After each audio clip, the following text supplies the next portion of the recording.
Gracias, señor presidente. Luis Guillermo Hernández, periodista independiente y colaborador de Asistencia de Televisión y de Radio Educación también. Le quería preguntar, ¿cuáles son los términos del acuerdo o del el acuerdo que llegó al Gobierno de México con la agencia Notimex?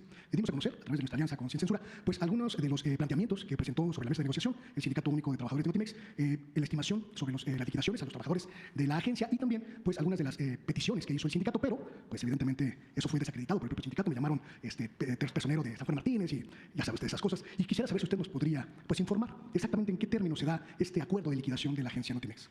Bueno, no conozco los detalles, pero sé que ya se llegó a un acuerdo para atender a todos los trabajadores de conformidad con la ley, tanto a los trabajadores sindicalizados como a los trabajadores de confianza. Se les va a liquidar. No conozco el monto que va a entregarse a cada trabajador, pero ya está autorizado el presupuesto y es un acuerdo entre las partes. Se logró, después de mucho tiempo, un consenso. Hasta ahí tengo información. Le voy a pedir a la secretaria de Gobernación y al secretario del Trabajo que informen, si lo pueden hacer hoy mismo. Ya salió un boletín. ¿Por qué decimos boletín? Un comunicado. El comunicado básicamente plantea, digamos, los acuerdos de cordialidad para el cierre de la negociación, pero, digamos, los datos pues que necesitamos conocer. Sí, ojalá y se puedan dar los datos, toda la información del día de hoy. Muchísimas gracias. Sí. En una segunda pregunta, señor presidente, estamos llevando a cabo un trabajo de largo aliento, una crónica sobre su sexenio. Hemos buscado, a través de entrevistas, el testimonio de muchos colaboradores de su gobierno para tratar de tener una visión pues completa de su sexenio, lo que consideramos una revolución social de la Cuarta Transformación. Y entre esos testimonios, uno muy importante para mí, que soy el hacedor de esta crónica, pues es el suyo. Supongo que usted no me podrá conceder una entrevista exclusiva para hablar sobre eso, pero le quiero pedir un favor, que me permita durante las próximas semanas, los próximos meses, preguntarle específicamente sobre estos temas que me interesa plantearle. Salen del contexto de la coyuntura cotidiana, pero tienen que ver con su sexenio, para poderlo llevar a cabo, para concluir esta crónica que vamos a publicar de manera independiente en la primavera próxima. Si me permite, me gustaría preguntarle, uno de los primeros actos de su gobierno, el primer día de su gobierno, en diciembre de 2018, usted realizó un gesto que se convirtió en un gesto muy simbólico. Estaba usted en la plancha del Zócalo y se arrodilló frente a un grupo de indígenas. En ese momento había mucha expectativa sobre su gobierno y ese gesto nos dio la impresión de que algo estaba cambiando en el país. Exactamente por qué se arrodilló, señor presidente. Bueno, por respeto a una ceremonia de los pueblos originarios, que pues es lo más íntimo de nuestro país, las culturas que vienen de lejos, es el México profundo, creo que es lo más cercano a lo que ha sido nuestro país en toda su historia, el que se conserven a través de los siglos esas ceremonias. Entonces, ¿cómo no arrodillarme ante eso? Es una veneración y es un acto de respeto a las tradiciones, a las costumbres, a las culturas originarias. Yo sostengo y estoy escribiendo sobre eso, de que lo que somos actualmente se lo debemos a la herencia cultural que viene de siglos atrás, mucho antes de la llegada de los europeos, antes de la llegada de los españoles. Es decir, no somos lo que se inició hace 500 años, ni siquiera somos lo que se inició hace 700 años con la fundación de Tenochtitlan. No, esto que estamos viendo, Calakmul, se fundó y floreció como cultura, como gran civilización, 300 años antes de la era cristiana. Pues 23 siglos, no 5 siglos de la llegada de los españoles a la fecha, sino 23 siglos. Y la cultura madre, la cultura olmeca, lo mismo, 2000 años antes de Cristo. Entonces, eso es lo que se ha transmitido de generación en generación, es lo que traemos cargando, lo que traemos prendido en el corazón, lo que traemos a cuesta. Nuestros antepasados nos han venido heredando esas costumbres, esas tradiciones, y México tiene por eso una gran reserva de valores culturales, morales, espirituales, y eso es lo que nos ha protegido siempre ante todas las calamidades, y por eso México sale adelante. Entonces, el humanismo mexicano, que es el modelo que nosotros estamos aplicando como gobierno, se nutre tanto de las raíces profundas del México prehispánico,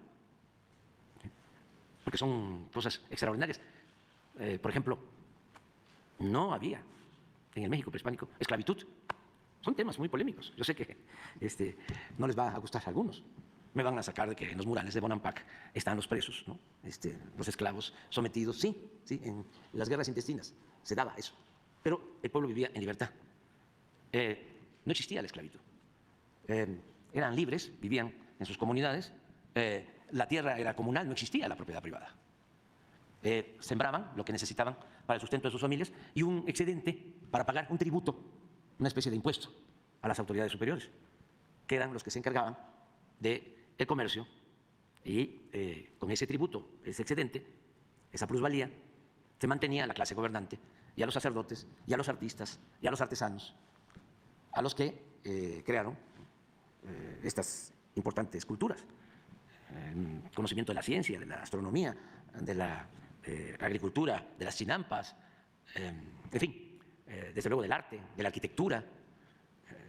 Entonces, eso nos nutre, eso no ha desaparecido.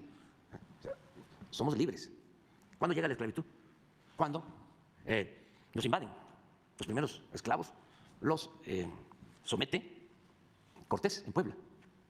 Eso no existía, el concepto de esclavitud. Entonces, somos libres. Otra cosa que no existía era también la avaricia. Por eso, en el Chilambalam, lo que se escribe sorprende por la forma en que se ambicionaba el oro. La primera fiebre del oro se da con la llegada de los invasores, pero no existía esa codicia en los pueblos prehispánicos. Entonces, son cosas que se mantienen. Por eso el mexicano es muy trabajador, es libre, es honesto.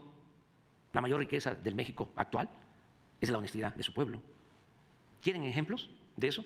De fraternidad, de honestidad, de la grandeza del pueblo de México. Ahí están los migrantes. ¿Cómo se van y no se olvidan de sus familiares? ¿Y cómo salen adelante donde hay oportunidades? Porque son muy trabajadores. ¿De dónde viene el pensamiento o la idea de que el mexicano es flojo, indolente? Viene del conservadurismo. Pero eso no corresponde a la realidad. Entonces, nuestro pasado nos ha dado una identidad, una idiosincrasia que nos ayuda mucho. Ya quisieran otros países tener este pasado, esta grandeza cultural. Les voy a poner otro ejemplo de la importancia que tienen las culturas prehispánicas. No tenemos nosotros, afortunadamente, adicciones excesivas, o sea, consumo de droga, como otros países. Y eso es muy bueno. Nosotros lamentamos lo que está sucediendo en Estados Unidos. Estos son nuestros hermanos, pero tienen un consumo de fentanilo que les produce 100,000 muertes al año de jóvenes. Nosotros no tenemos eso. No llegan ni a 1,000 los que pierden la vida en México por sobredosis, por consumo de fentanilo. Y por eso también tenemos que evitarlo, porque si eso se fomenta, crece ese consumo en nuestro país, entonces sí, sería fatal, tremendo. ¿Pero por qué somos en esto distintos, ¿no? Y en otras cosas? Por nuestras culturas. Este es un ejemplo, ¿no? Del por qué tenemos que mantener nuestras culturas, tenemos que mantener la cohesión en las familias, que eso es también de México, que eso también viene de lejos. La unidad familiar, la fraternidad familiar. La familia mexicana, siempre lo digo, es la institución de seguridad social más importante del país. Es más importante que el Seguro Social y que cualquier institución de seguridad social. Porque somos muy fraternos, le va mal a un miembro de la familia y acuden en su apoyo a otros. Siempre pongo el ejemplo de cómo, también con mucho respeto, en Estados Unidos van creciendo los hijos, llegan a la adolescencia y ya tienen que irse a la casa. Y acá no.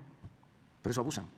Se quedan más de la cuenta. No queremos que se vayan nunca. Pero son cuestiones que nos dan fortaleza. Bueno, pero eso es la parte cultural. Y también, por eso mismo, tenemos una historia política muy fecunda, excepcional, también con todo respeto. ¿Dónde están los hidalgos? ¿Dónde están los Morelos en otras partes? ¿Dónde están los Juárez? ¿Dónde están los Maderos?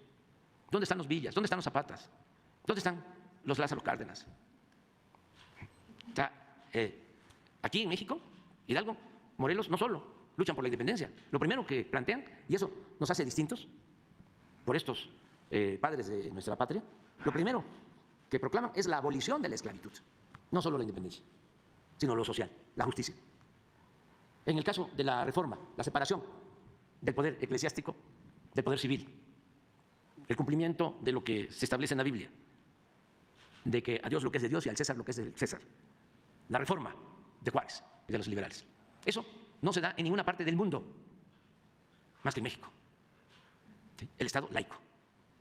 Somos un pueblo muy religioso. La mayoría de los mexicanos practica una religión, es creyente, hay también no creyentes, agnósticos, ateos, libres pensadores, pero la mayoría es creyente.